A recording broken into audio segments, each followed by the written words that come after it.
Bueno, buen día. Gracias, Martín. Es un gusto estar acá. Agradecerle especialmente a la gente de APRESID que me invitó, a Martín Marcetti, el coordinador de la red REM, quien luego de una charla que tuvimos juntos en una charla técnica me pidió que trajera la visión que tenemos en diferentes ámbitos técnicos de la problemática de la aplicación, tecnología de aplicación. En ese contexto yo preparé algunas ideas y algunas propuestas y una visión tal vez un poco diferente a lo que normalmente se está viendo en tecnología de aplicación. Bueno, ¿quién soy? ¿Qué hago? ¿Dónde estoy? Ese soy yo, Diego Oliva, coordinador técnico de la Federación de Cámaras Argentinas Agroaéreas, de la Cámara de Aeroaplicadores de Buenos Aires y referente técnico del Ministerio de Agroindustria en tecnología de aplicación desde hace muchos años. Nosotros empezamos a ver una serie de problemáticas hace unos años en la tecnología de aplicación y las eficiencias de la aplicación vinculadas a que no se tenía una visión integral del proceso. Eso nos llevó a analizarlo desde otro punto de vista y entendimos que la aplicación agrícola debe ser entendida como un sistema de protección. Un sistema de protección que está directamente influenciado por factores o criterios biológicos de la aplicación, que ahora vamos a ver un poco cada uno de ellos. Esto, en pocas palabras, es conocer el objetivo, identificar y conocer el objetivo. Criterios químicos de la aplicación, criterios físicos y criterios ambientales que condicionan cada uno de los tres anteriores. Lo que vemos es, y como lo vuelvo a marcar y a reforzar, un sistema, como sistema algo complejo y dinámico. Trabajamos en un ambiente biológico, un ambiente que es completamente diferente, un lote a otro, una maleza a otra, una problemática a otra. Reforzamos este criterio principalmente para erradicar el paradigma de las soluciones únicas. Las soluciones de un solo tipo de calibración o de un solo tipo de problemática que sea suficiente y que alcance para resolver toda la problemática que tenemos en el control de malezas. Lo que vamos viendo es criterios biológicos, conocer el objetivo y vamos a detallar uno a uno qué pensamos que puede ser lo que está sucediendo. Criterios químicos, cómo se conforma el caldo. La aplicación agrícola son caldos de aplicación con determinadas características desde lo químico. Criterios físicos, ¿qué tipo de gota? No puede haber un solo tipo de gota porque, como dije anteriormente, estamos sumergidos en una dinámica, en un sistema biológico, en la aplicación agrícola. Y los criterios ambientales, ¿qué estabilidad tienen las gotas que producimos? Estabilidad en términos de estabilidad atmosférica. Y vamos a hablar, si el tiempo lo permitiera, en los diferentes criterios de estabilidad que tienen las gotas que se producen para la aplicación agrícola, tanto terrestre como aérea.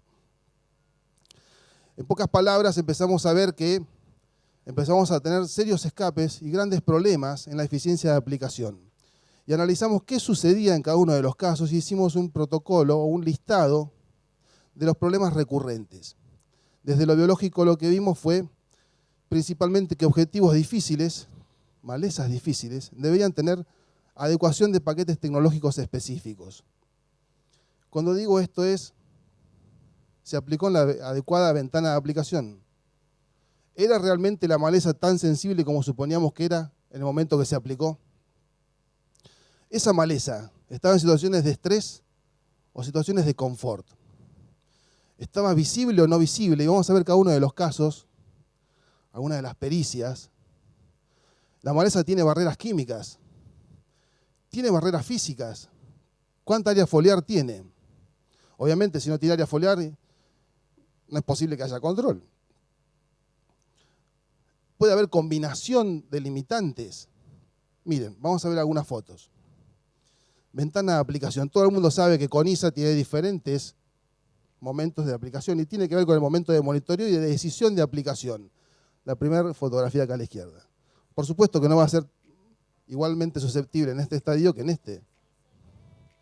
Además, aplicaciones en estrés o en confort. Es interesante mirar hacia adentro, porque en realidad la propuesta que estamos viendo es que desde los criterios técnicos, lo que está sucediendo en un ámbito muy amplio de la problemática, es que los profesionales hacen un adecuado monitoreo, una adecuada recorrida, una adecuada evaluación del problema, hacer una adecuada prescripción en virtud a qué droga y qué ingrediente, qué dosis y qué ingrediente activo usar,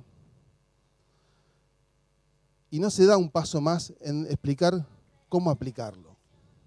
En general, la aplicación agrícola está terminando, en general, no digo que sea una constante en todo el país o en todas las regiones, la decisión de cómo aplicar termina en manos de un operario que suele no tener el manejo de variables que debería tener un profesional, cómo aplicar.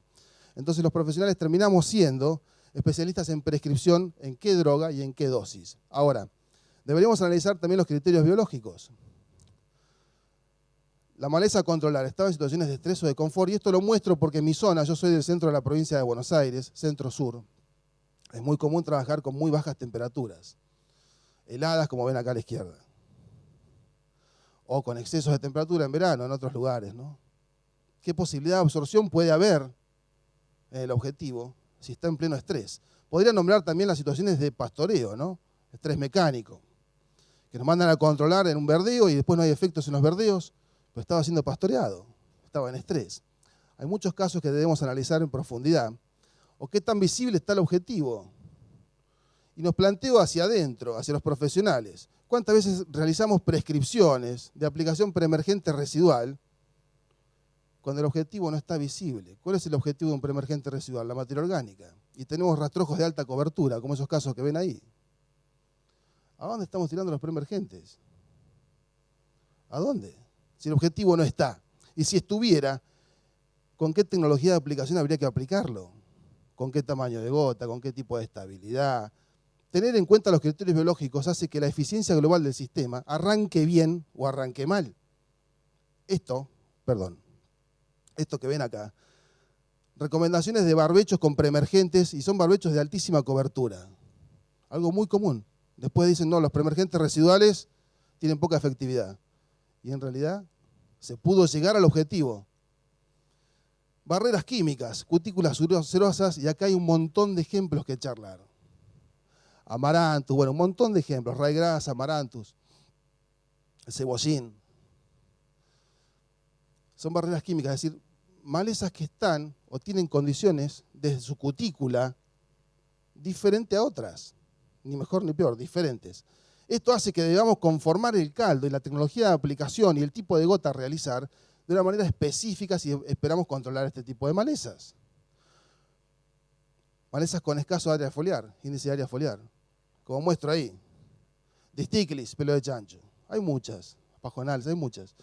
Llegamos a instancias de control cuando hay poca hoja fotosintéticamente activa. ¿Qué posibilidad de absorción y translocación puede haber en una problemática como esa? Lo que vengo a proponer es, analicemos el contexto general, en forma integral. Es un sistema de protección, y estamos mirando solamente lo biológico. Las limitantes que podemos tener desde lo biológico. Finalmente, los tricomas, barreras físicas. ¿Qué hace la barrera física? Bueno, el pelo. El pelo hace que la gota se quede pegada en el pelo y se evapore en el pelo y no haya contacto sobre la lámina. Si el caldo no está acondicionado, que es lo que luego vamos a ver. Y qué tipo de gota estamos usando, además. Acá entraría también, además de gonfrena, el caso de coniza, malezas con tricomas. Muchos tricomas. Entonces la lógica de control o de objetivo de control debería pensarse también desde lo biológico, claro. No solamente desde lo que normalmente se piensa, es cómo se aplica tantos litros. Hay mucho más que tener en cuenta. ¿Qué pasa con lo químico? ¿Cómo se conforma el caldo? Algunos criterios químicos. Principalmente trabajamos con agua. También trabajamos con ingredientes puros o combinados, polidrogas. La lógica del trabajo actual, ¿no? Ahorrar pasadas y hacer tanques con polidrogas. Hay mucho por hablar respecto de la química. ¿Qué sucede con los aditivos y qué efecto tiene la concentración del caldo? Vamos a ver parcialmente algunos de ellos. ¿Qué sucede con el agua? Bueno, tiene algunas propiedades. La tensión superficial que impacta directamente sobre la dinámica de las gotas. ¿Qué va a suceder con esas gotas? ¿Qué tanta fuerza de atracción tiene una molécula del caldo una contra otra? Y eso incide sobre la dinámica del caldo. Además, ¿qué tipo de reacción estamos haciendo en el caldo? Tipo de emulsión, estables o inestables. Está vinculado a la calidad, al pH y a la dureza. ¿Qué hacen los aditivos de polarización que los nombré al principio? Bueno, los aditivos están para mejorar algunas condiciones, tanto químicas como meteorológicas.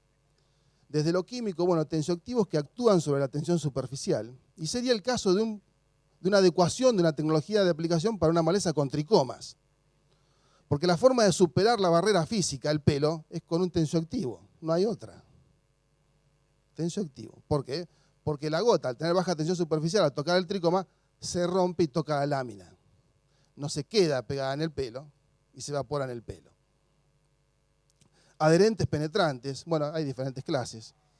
Algunos más agresivos, otros menos agresivos. Tiene que ver con que las cutículas son hidro y liposolubles.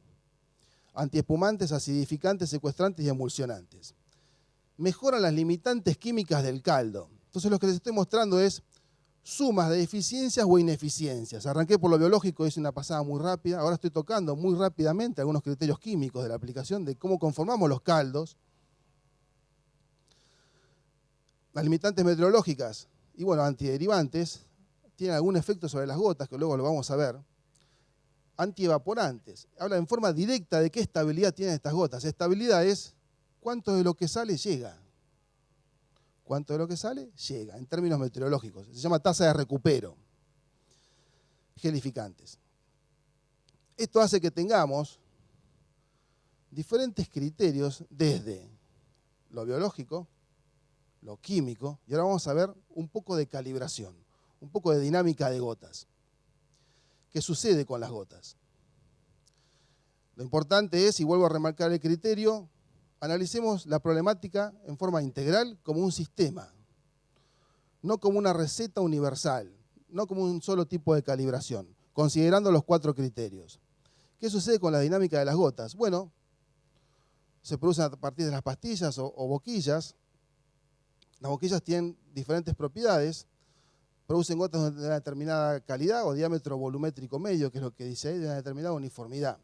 Y a partir de esta uniformidad, principalmente uniformidad, y también de la calidad de producción, de elaboración de gotas, será el recuento de impacto que logremos. Y en función de eso, recién el caudal. No al principio el caudal. El planteo técnico que normalmente estamos haciendo los ingenieros es una gran prescripción, monitoreo y detección de la problemática, buena prescripción respecto de qué droga y en qué dosis, y terminamos hablando de caudal. Cuando el caudal debería ser la conclusión de una secuencia lógica de razonamientos, vinculado a todo lo que estaba diciendo, biológico, químico, y ahora vamos a ver lo físico y lo ambiental. Además, las pastillas tienen códigos. Esos códigos responden o corresponden a una nomenclatura internacional, una norma ISO internacional, que es la norma 10625, donde habla de un ángulo de ataque determinado y de un caudal teórico en galones por minuto. Esa información que ven en las pastillas, que dice ahí, ABI, tipo de pastilla, que ahora luego vamos a ver, ISO, es la norma internacional 110.02. Habla de un ángulo de ataque de apertura determinado y de un caudal teórico. Ahora falta una variable de análisis ahí. Eso que muestran ahí es a una presión constante, que lo fija la norma internacional, que en realidad lo que dice es, a esa presión constante, esas pastillas es cuando más uniformes son, cuando mejor funcionan, para que se entienda en términos de eficiencia, cuando menor espectro de gota tienen, cuando las gotas son más uniformes unas entre otras. Esa presión constante son los 40 psi, o 2.8 bares. Esa norma internacional que ven ahí, la 10625, dice que de acuerdo al tipo de pastilla, es el tipo de gota que vamos a producir, a una presión constante. Entonces, el paradigma del trabajo vinculado a la calibración tiene que ver con esto. ¿Qué sucede si mantenemos una presión constante apuntando a una alta calidad en criterios de uniformidad? 40 psi o 2.8 bares. Y si necesitamos hacer otro tipo de calibración, por la condición en la que estamos, meteorológica principalmente, cambiamos el tipo de gota por el tipo de pastilla, no por presión.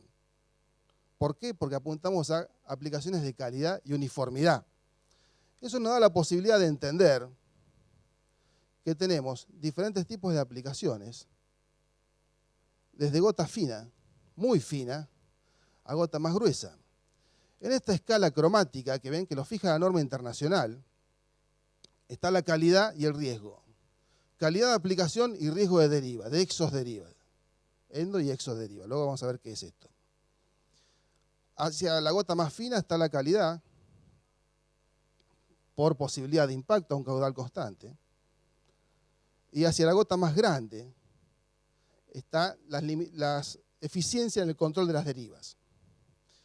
La propuesta que hacemos y que entendemos que se debe empezar a fortalecer como criterio técnico es, debemos empezar a manejar los 3 tipos de gotas, por lo menos 3 tipos de gotas, de acuerdo al tipo y la problemática, tipo de aplicación y problemática que debamos resolver. Desde un tipo de gota fina a un tipo de gota media y a un tipo de gota gruesa.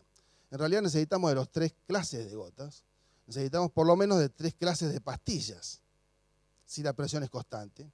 Y apuntamos a la presión constante en términos de calidad, de uniformidad de aplicación, por lo que dice la norma internacional, la 10625. Además, al mantener la presión constante, lo que hacemos es tenemos perfectamente definidos los overlaps o solapamientos mínimos entre una pastilla y otra, que está vinculado a la distancia entre picos y a la altura del objetivo. ¿Qué estoy diciendo? ¿Que puede haber más de un tipo de solapamiento o puede haber solapamiento nulo? Sí, las dos cosas, de acuerdo a cómo esté configurado el botalón. Vamos a ver algunos casos que dicen en función a la distancia entre picos y a la altura del objetivo. Por supuesto que todos comprendemos que los objetivos no tienen la misma distancia. A ver, si el objetivo es hacer un control de enfermedades de hoja en cereales de invierno, no es lo mismo que si el objetivo fuese un preemergente residual o una enfermedad de fin de ciclo en soja. Está a diferente altura el objetivo, altura del botalón. Lo que estamos viendo es que puede haber más de un tipo de solapamiento, sí. Simple, doble y triple, como se muestra ahí. Simple, por escala de color, doble y triple. Significa que en un punto fijo puedo recibir gotas, en el solapamiento triple, desde 3 boquillas. Ahora, ¿qué pasa con la distancia entre picos? Miren, a 35 centímetros, 52 y 70, que es lo que en general se ve en el mercado. El criterio general nos dice que el menor riesgo está en 35. ¿Riesgo en qué sentido? En que es muy simple, es muy fácil tener un solapamiento simple, que no queden lotes rayados. Primer tema. Segundo tema, que la propuesta de configurar los botalones a 55 nos da la cintura suficiente de trabajar con diferentes caudales. Cosa poco probable si el equipo está configurado a 70, como este caso de acá. En donde estamos primero obligados a trabajar a una altura mínima para lograr solapamiento, mínima de solapamiento, mínima, desde 55 centímetros el objetivo, por estar a 70 centímetros entre picos, bastante riesgoso en términos ambientales y en términos de derivas, las propuestas de configuración a 70, y bastante limitada la posibilidad de calibración en función a los caudales de aplicación si está configurado a 70. Finalmente, ¿por qué propongo esto? Porque existe una tabla de los años 60, que es la tabla propuesta de la FAO, donde dice que la actividad biológica de una aplicación está directamente vinculada al recuento de impactos mínimos por centímetro cuadrado.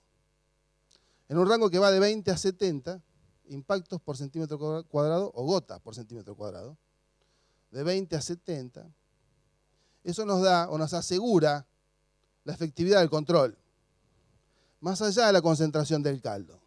Hay que desarticular esta lógica que se propuso en algún momento, que la concentración del caldo podía tener algún efecto sobre la actividad biológica de la aplicación. Eso es otro planteo que tiene que ver con la ley de Fick, en donde habla de la tasa de difusión a través de una membrana semipermeable. ¿Qué tan rápido entra por estar más concentrado? No en la efectividad biológica del caldo. La efectividad biológica del caldo está directamente vinculada a este recuento, 20-70, 20-70, en donde los productos de contacto son los que más requerimientos tienen en términos de recuento de impactos, porque solo controla lo que toca, no se trasloca. Los sistémicos, menos requerimientos.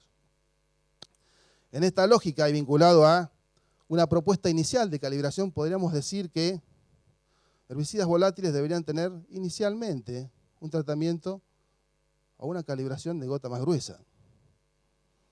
Gotas medias, herbicidas de polidrogas, y gotas finas o monodrogas, reservarlo única y exclusivamente para aplicaciones de fungicidas o insecticidas. Luego veríamos por qué. ¿Qué lógica tiene esto? Además, debemos empezar a hablar. Voy media hora. ¿Cómo voy, moderador? Bien, perdón, tengo que consultar por los tiempos. Todavía no tocamos las variables meteorológicas o atmosféricas que condicionan toda la calibración que estamos viendo y por ende la eficiencia del control de la maleza que debemos solucionar. ¿En qué términos analizarlo? Bueno, principalmente en la estabilidad. Los criterios ambientales de la aplicación nos van a dar una idea bastante cabal respecto de cuánto viven las gotas. En términos de endo y exoderiva. Endoderiva es que no se evaporen. Y esto tiene que ver también con los paradigmas o la idea de un solo tipo de calibración de gota fina. En general, la aplicación agrícola tiene pocas, es decir, en el ámbito de trabajo, pocas posibilidades de regular desde lo químico el caldo. Tiene que ser principalmente desde lo físico, qué tipo de gota y qué tipo de pastilla hacer. Para evitar la endo y la exo. Endo es que desaparezcan y exo que se desplacen del objetivo. Queremos ponerlo en un lugar, por intensidad y dirección del viento, se desplazan. Eso es exoderiva.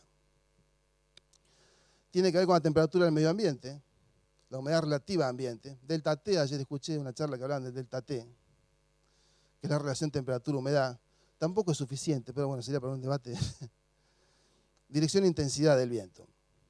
¿Qué pasa con el diámetro de las gotas, tamaño de las gotas y estabilidad atmosférica? Obviamente, al no tener posibilidad de mejorar la condición química del caldo, solamente nos queda mejorar la estabilidad de la gota, durabilidad, que se entienda lo que digo, en función al diámetro, al tamaño de gota.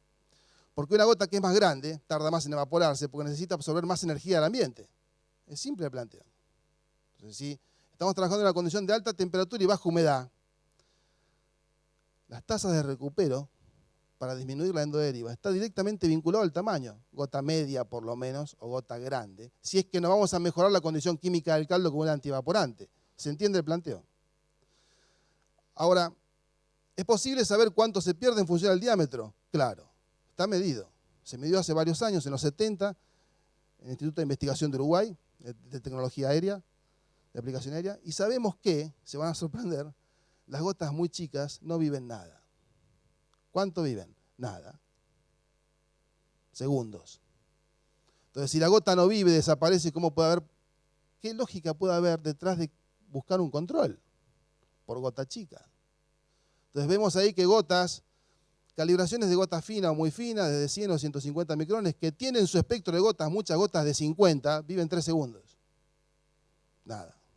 Encima las aplicaciones o calibraciones de gota fina deben quedar en suspensión primero.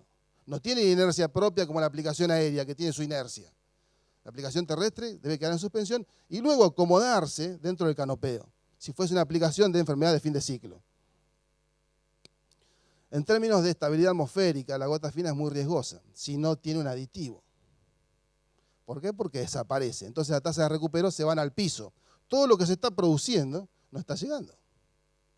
Además, si a eso lo relacionamos con la tabla de la FAO, se vuelve a complejizar. Tabla de la FAO, rango de cantidad de impactos, 20 a 70. Estamos trabajando, un ejemplo sería trabajar con un insecticida de contacto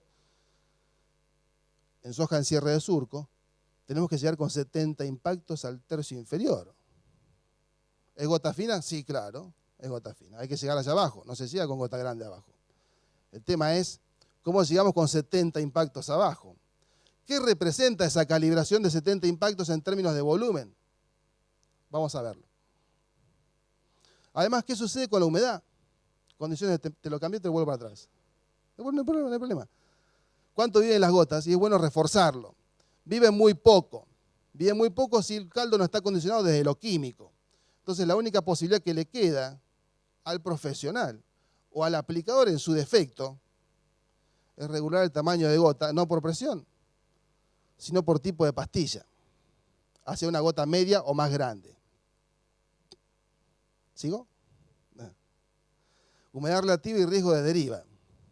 Miren qué sucede. Endoderiva, por supuesto, y está vinculado al delta T, cuánto tarda en desaparecer, si la humedad es muy baja. Habría que aditivar, y claro, por menos de 50, pero la explicación es esta, desaparecen las gotas. Te lo habrán escuchado más de una vez, que los puntos críticos de humedad relativa están cerca del 50 y 60%. Tiene que ver con el diámetro de gota y cuánto tardan en desaparecer, si no está aditivada la gota. Ahora, ¿qué sucede en el otro extremo? Vamos al NEA del país, alta humedad relativa y alta temperatura. El delta T es muy bajo. Lo que sucede es que la gota no se evapora nunca. Es al revés el planteo. Habría que volver a un planteo de calibración o tratamiento de calibración de esa gota más grande o volver a aditivar por riesgo de exoderiva, de que se vaya, de que se corra del objetivo. Finalmente, ¿cuánto se corre? Bueno, analicemos un monovector. ¿Qué es monovector? Estamos aplicando, produciendo gotas a una determinada altura de diferentes diámetros medios con un viento cruzado a 90 grados. Digo monovector porque en la aplicación agrícola no es real este ensayo. La aplicación agrícola por lo menos tiene dos vectores. Velocidad de avance más viento. Que se pueden complementar o restar, pero son dos vectores. Velocidad de avance más viento. Entonces, si analizamos en términos de un monovector, fíjense que una gota fina vuelve a ser muy peligrosa. Media y fina. ¿Por qué? Porque se desplaza realmente mucho si no desapareciera. Como dice ahí. 25 metros como mínimo, 100 micrones. Definición del caudal de aplicación. Es la suma de todo. Y por eso decía yo, la necesidad de construir una idea de calibración desde la óptica de un sistema de protección, en donde debemos considerar cómo es el objetivo, lo biológico, y en qué estado está. Cómo es la química con la que disponemos, cómo está la química, en qué condición está el caldo, qué condición de acidez tiene el caldo, porque desde la química hay mucho más para hablar de lo que yo mostré acá. Desde qué tipo de calibración o tipo de gota podemos hacer en función a dónde queremos llegar y qué tan estables van a ser esas gotas. Cuántas de las que se produzcan van a llegar. Entonces, eso hace que los volúmenes de aplicación tengan que ver principalmente con la técnica del tarjeteo. Tirar tarjetas. Primero, definir todas las variables anteriores, biológico, químico, físico, y para lo ambiental, tirar tarjetas y ver qué recuento tenemos, qué recuento mínimo, si está en sintonía con lo que dice la FAO desde el año 60 respecto de actividad biológica del caldo, cantidad de impactos. Esto hace que, si nosotros proponemos criterios de alta calidad de aplicación, sosteniendo los 40 PSI constantes, lo que vamos a hacer es que las pastillas que son antideriva sean antideriva. Primer tema. Sean efectivamente antideriva. Que no tengan gotas satélite por sacarlas del rango de presión. Ahora, ¿tiene calidad de aplicación? Absolutamente no. ¿Cómo se aplican? En forma estratégica. Se debe preparar para calibrarse, si hay riesgo de exoderiva, la calibración en forma estratégica, no todo el lote, en la doble cabecera o en la zona sensible. Luego bajar y reconfigurar hacia una gota media. Este sería el planteo técnico inicial. ¿Por qué? Porque si una gota media, si el caudal es constante y la presión es constante, logramos mejor calidad de aplicación y mayor posibilidad de contacto, por ende de control. Entonces, todo esto hace que, si buscamos objetivos de calidad, finalmente control de malezas, que es por el motivo por el que estoy acá, debemos apuntar a una presión constante, a un recuento de impactos mínimos, a que las pastillas que son antideriva funcionen efectivamente como antideriva y las pastillas que son de baja deriva o de alta calidad funcionen efectivamente como lo que son, siempre y cuando la condición meteorológica lo permita. Esto hace que debamos trabajar en términos de alta calidad desde caudales medios con gota fina para lograr objetivos de alto rendimiento. Lo que están viendo no dice nada y dice todo. No encontré un gaucho para poner ahí, pido disculpas. Encontré solamente un tipo con traje o un técnico. En realidad, la conclusión es la siguiente. ¿Por qué muestro esto? No esperemos diferentes resultados si seguimos haciendo lo mismo en términos de calibración de equipos. Entendamos que cada situación tiene su problemática en sí, que es diferente al resto. Entendamos que las alternativas de calibración deben estar hechas por un profesional, no por un idóneo práctico que tiene muchas hectáreas en el lomo y poco manejo de variables. Lo que estoy diciendo es gente que está siempre arriba de las máquinas, pero que puede manejar menos variables que un técnico o un ingeniero o un especialista del tema. Entendamos que no puede haber una solución única en términos de calibración y resolución de problemas, porque si no lo que estamos haciendo son periodos de adaptación y tolerancia de las malezas, que es lo que está sucediendo y lo que todos estamos combatiendo. Con el tiempo, por sostenernos y ajustarnos exclusivamente a un solo tipo de calibración, estamos dejando de lado mucha eficiencia y estamos generando procesos de adaptación y tolerancia. Muchas gracias.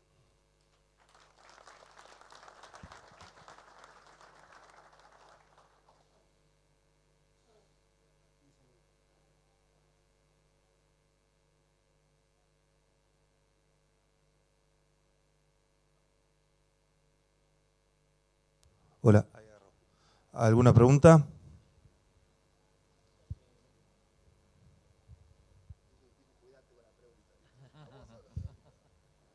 No, ¿qué se recomienda hacer en el caldo o con el tipo de gotas cuando hay rocío? Muy buena pregunta, gracias. Mire, el tema es el siguiente. Necesito volver un poco atrás en la presentación. Pero no lo tengo, te lo comento.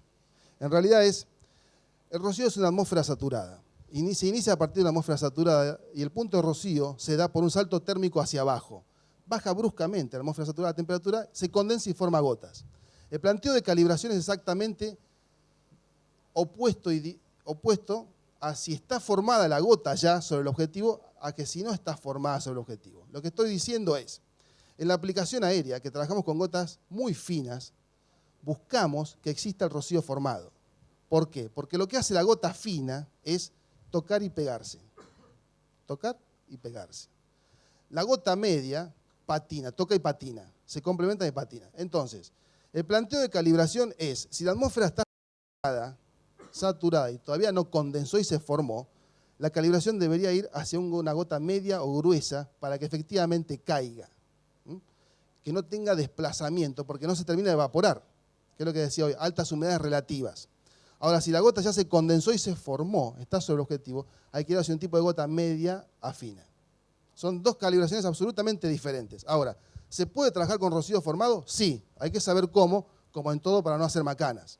Es algo parecido a la pregunta de ¿se puede aplicar de noche o de día? Desde términos biológicos, los vegetales de noche respiran, sacan. De día absorben. Entonces nosotros lo que debemos hacer es, si vamos a aplicar con situaciones de poca luminosidad, es lograr la mayor estabilidad de esas gotas y aditivarlas. Es algo similar. ¿Rocío sí? Sí. Hay que saber cómo. ¿Rocío o atmósfera saturada se puede trabajar? Sí. Obviamente hay que saber cómo para no hacer macanas.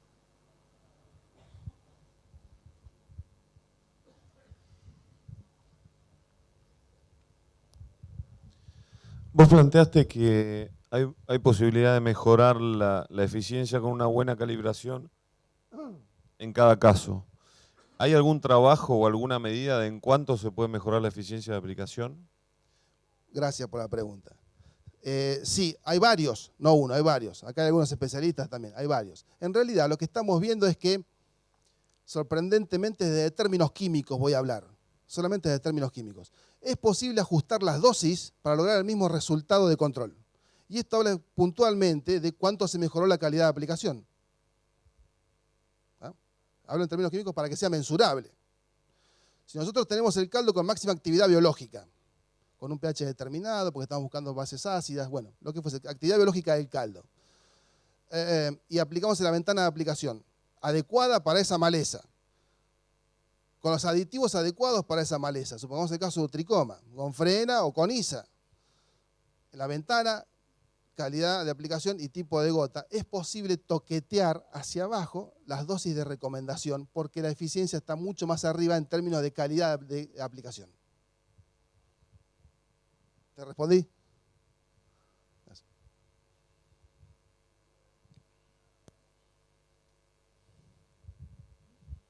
Buen día. Buen día. Una consulta. Soy uno de los que gusta trabajar con gotas finas a pequeñas por el tema penetración y uniformidad. Pero en mi zona tenemos problemas con inversiones térmicas a la mañana y a la tarde. Me gustaría que me explique técnicamente si por temperatura al final de la tarde y poco viento, ¿cuál es técnicamente la inversión en la mañana, cuando el rocío se queda a 1 metro del suelo, y en la tarde cuando el polvo también se queda a 1 metro del suelo, porque hay poco viento, poca humedad o diferencia de temperatura, cuando es mortal aplicar, ¿cierto? Gracias por la consulta. La recomendación es, no hay viento, no se aplica. ¿Por qué? Está directamente vinculado a la posibilidad de inversión térmica. Cuando hay inversión térmica se queda una capa de aire tibio entre 2 capas de aire fría. Esa capa de aire tibio entre 2 capas de aire fría hace que la gota no se evapore y quede en suspensión. Ahora, sobre todo si usted trabaja con gota chica, debe ser extremar las medidas de precaución en su criterio de calibración. La conclusión es, ¿se aplica sin viento? No, no se aplica sin viento, pero principalmente por esto, por el riesgo de inversión térmica. Obviamente, esa capa intermedia de aire tibio o cálido se vuelve a mezclar cuando vuelve a haber una corriente constante de viento. Por eso el criterio es que no se aplica sin viento. Ahora, no hay forma de corregirla la inversión. Si usted me dice, mire, yo voy a aplicar con un diámetro medio más grande, desde 350 micrones, para evitar la inversión térmica, es técnicamente insuficiente. Porque usted tiene que saber que, inclusive trabajando dentro de la norma internacional IRAM ISO 10625, 2.8 bares, 40 PSI, con una pastilla antideriva, esa pastilla produce gotas finas también, que se llama gota satélite, inclusive a 2.8 bares. Miren lo que estoy diciendo. La pastilla antideriva también produce algunas gotas finas. Esa gota fina queda en suspensión en inversión térmica. Entonces, ¿cuál es la conclusión? ¿Se trabaja con inversión térmica? No se trabaja, no hay cómo corregirlo. Disculpe, la inversión de la mañana y de la tarde es lo mismo, es la capa fría en medio de 2 calientes. Es lo mismo, lo que cambia es la saturación atmosférica. Es distinto, la cantidad de humedad que hay en el ambiente. Es lo mismo. Ok, muchas gracias.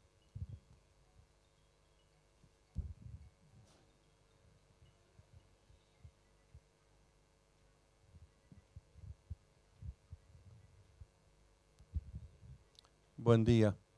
Buen Quería día. preguntarte si tienen ensayos en donde aterricen estos conceptos, ensayos con control de la plaga, y si están publicados para poder leerlos. Mire, gracias por la consulta. Hay algunas cosas que estamos haciendo en la red, en la zona de Necochea, con la red de REM, de malezas. No sé si está acá Esteban, no lo veo. Bueno, Esteban Bilbao, que sé que las coordina. Estamos trabajando puntualmente en esto, en efectividad del control sobre malezas muy complejas por relaciones de índice de área foliar y cutículas muy celosas como es el regras anual. La información que teníamos está encriptada, por decirlo de alguna manera. Se va a empezar a hacer pública a partir de este año. Va a haber a partir de este año, en la red REM.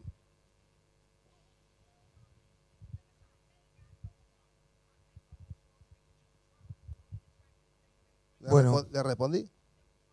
Gracias. ¿Rubén? Ah, sí. ¿Cómo le va? Hay un referente técnico allá. ¿Cómo le va, Mazaro? No lo veo bien. Bueno, si no hay ninguna otra pregunta, le agradecemos a Diego. Muchas gracias. No, muchas gracias a ustedes.